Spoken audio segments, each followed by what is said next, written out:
You know, there's this really specific feeling when you visit a sprawling movie studio a lot. Or, well, maybe even one of those highly immersive theme parks. Oh, yeah. Like when you walk down what looks like this historic, bustling city street. Exactly. The brickwork on the storefronts looks centuries old. The window displays are perfectly quaint. Right. There's this undeniable sense of solidity to the whole environment. It just feels incredibly real. It does, and your brain registers it as a permanent structure, right? Yeah, because every visual cue has been engineered by this huge team of artists to convince you of its permanence. Right. But then you take one wrong turn, you accidentally wander behind that same stunning building, and the illusion just completely evaporates. Oh, completely. It's jarring. You realize you're looking at a flimsy sheet of painted plywood. Maybe it's held up by a couple of 2x4s and some sandbags. Yeah, there's no plumbing, there's no interior. Nothing. It's an entirely two-dimensional facade. And, that facade only functions if the audience agrees to stay right on their designated mark. The whole construct relies on a very specific, highly curated viewing angle. That dynamic is exactly what we're dissecting in today's deep dive. But instead of Hollywood movie sets, we are turning our lens onto Hollywood marriages. Oh, this is going to be good. Right.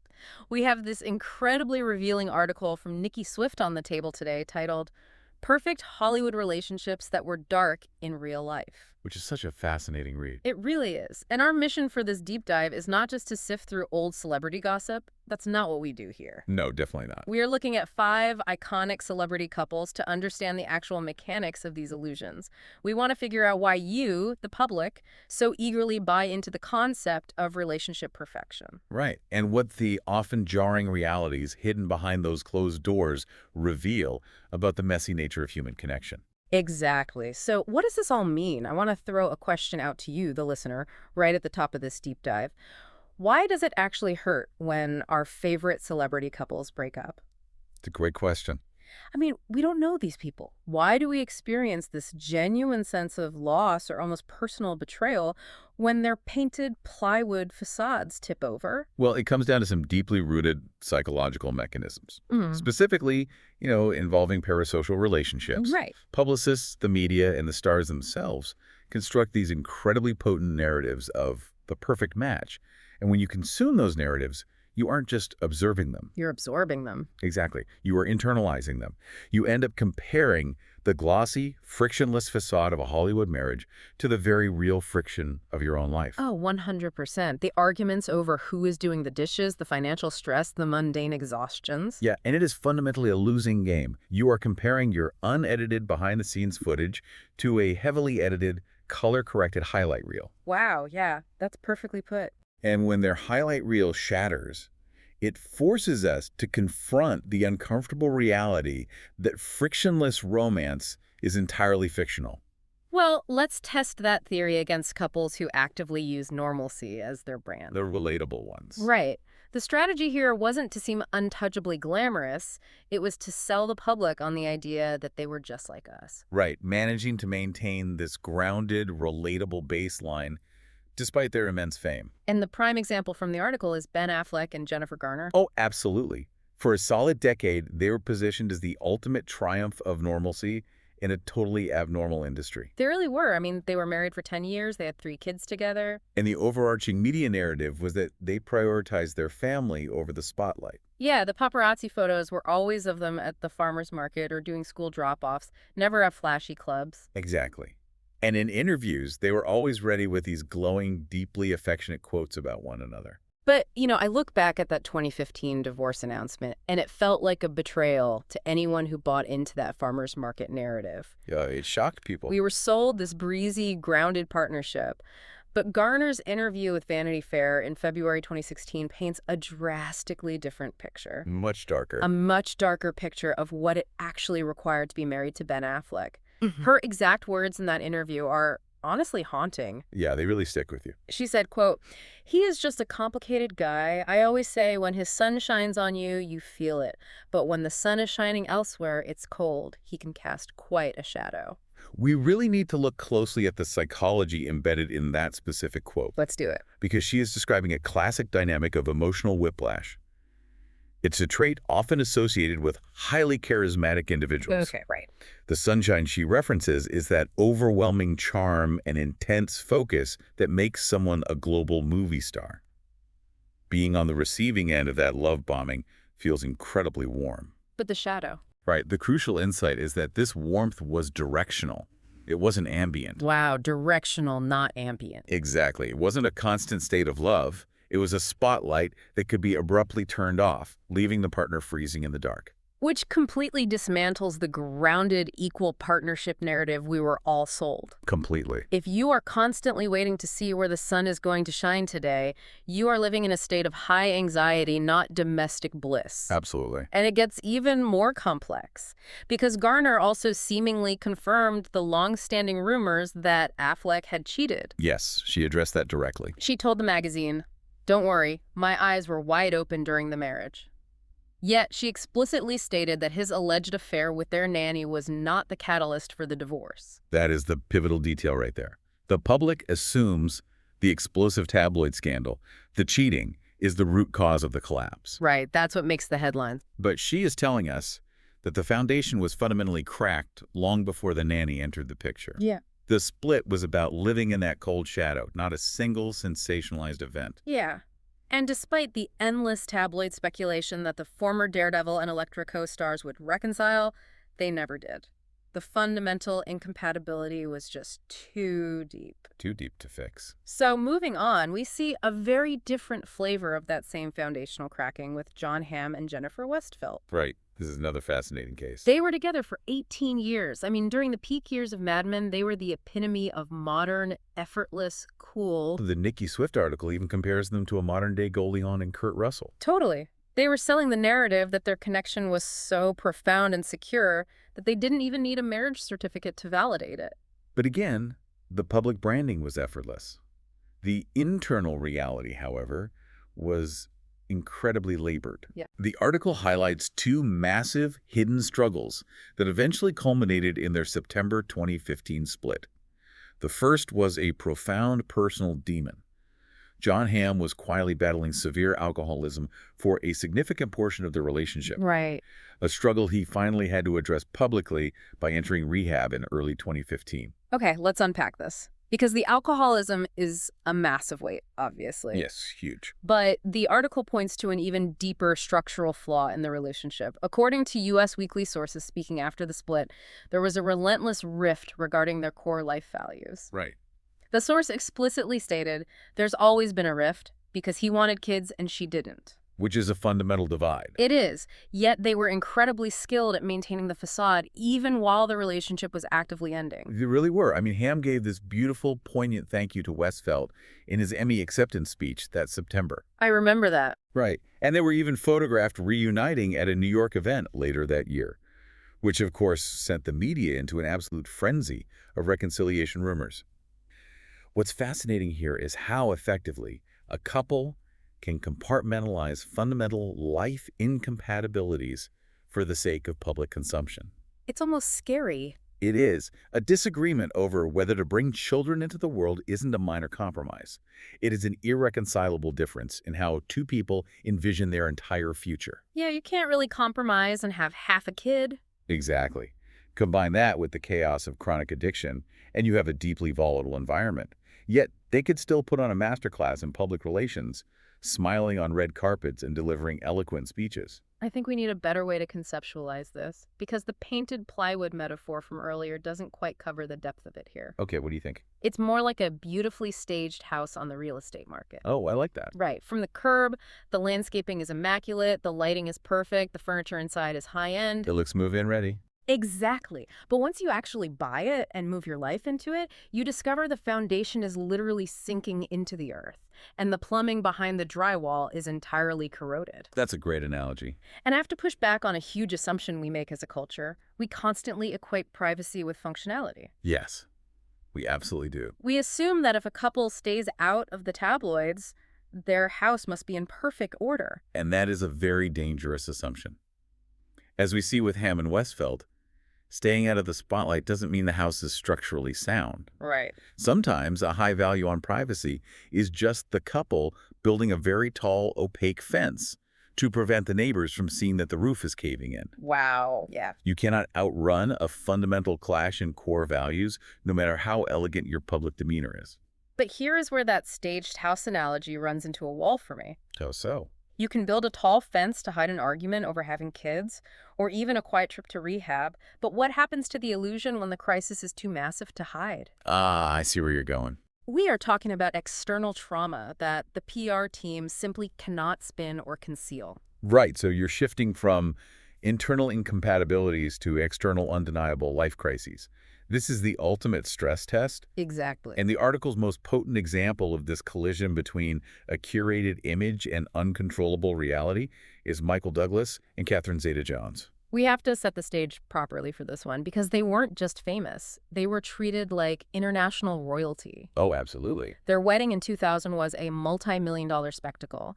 The media essentially framed it as two monarchs uniting their empires. Yeah, which completely overpowered the initial public skepticism regarding their 25-year age difference. Totally. For a decade, they were the untouchable gold standard of Hollywood glamour. Untouchable, right up until a highly condensed wave of severe trauma hit them all at once. Yeah. Around 2010, the impenetrable facade was breached by what you could describe as a triple threat of compounding crises. It was relentless. First, Michael Douglas was forced to announce a harrowing battle with cancer.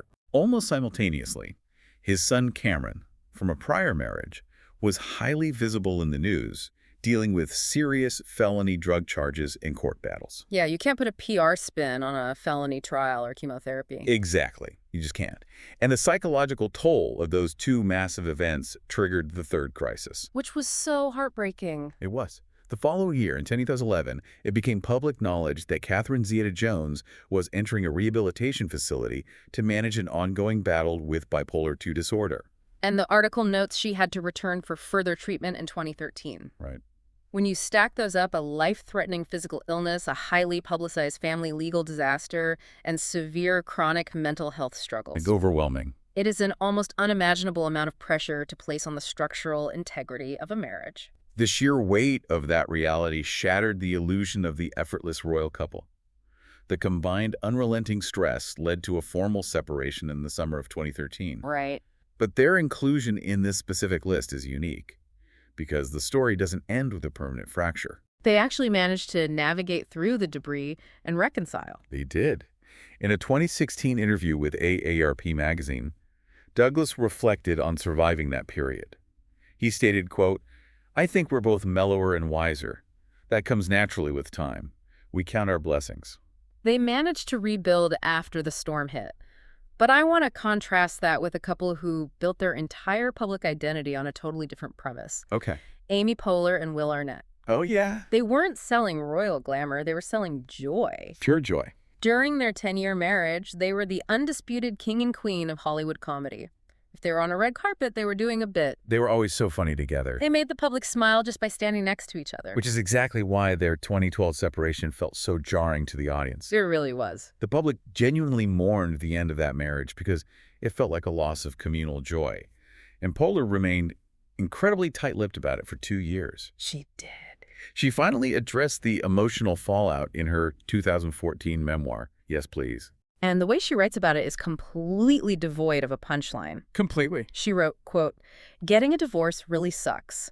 When you are a person going through a divorce, you feel incredibly alone, yet you are constantly reminded by society of how frequently divorce happens and how common it has become." That's so profound. She goes on, "You aren't allowed to feel special, but no one knows the specific ways you are in pain." Wow. She then explicitly drew a boundary, stating that the actual details of their split were simply too sad and too personal for public consumption. If we connect this to the bigger picture, Poehler is outlining a fascinating, deeply isolating paradox of modern relationships. How do you mean? Well, statistically speaking, divorce is incredibly common.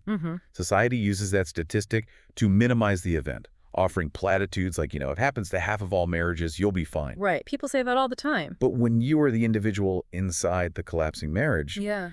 the destruction of your specific world feels uniquely agonizing. It feels totally unprecedented. Yeah. Society invalidates the intensely personal trauma by treating it as a mundane demographic statistic. And I think that isolation is magnified 100 times over when your entire public brand is built on being funny. Oh, without a doubt. I look at Poehler and Arnett, and it completely obliterates that tired cliche that laughter is the best medicine. Yeah, that saying doesn't apply here. In their case, humor wasn't medicine at all. It was a highly effective cloaking device. Right.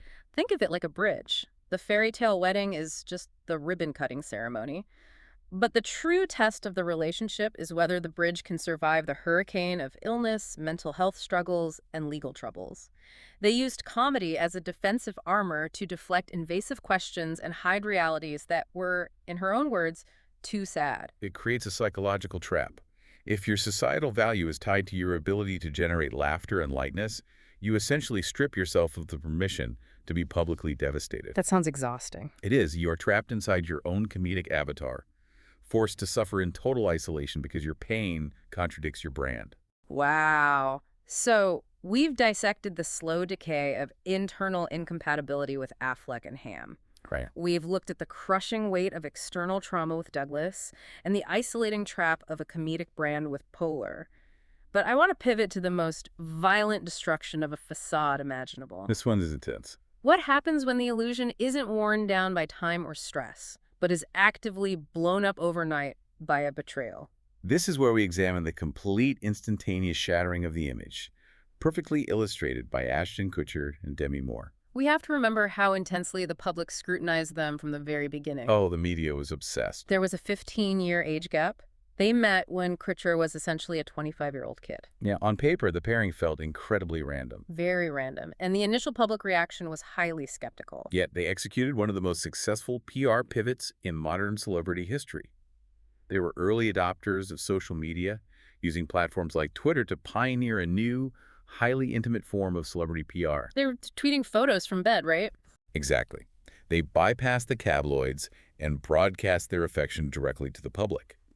Through sheer repetition and apparent transparency, they convinced the world that this unlikely pairing was genuinely, deeply happy. Right up until the moment it spectacularly imploded. Yeah. And unlike the other couples, this wasn't a slow fade. The article pinpoints the exact detonation, their 6th wedding anniversary. Just timing is just awful. The very day they should have been celebrating the success of their union, Kutcher cheated on Moore with a young fan at a hotel in San Diego. The entire perfect modern family narrative was incinerated in a single news cycle.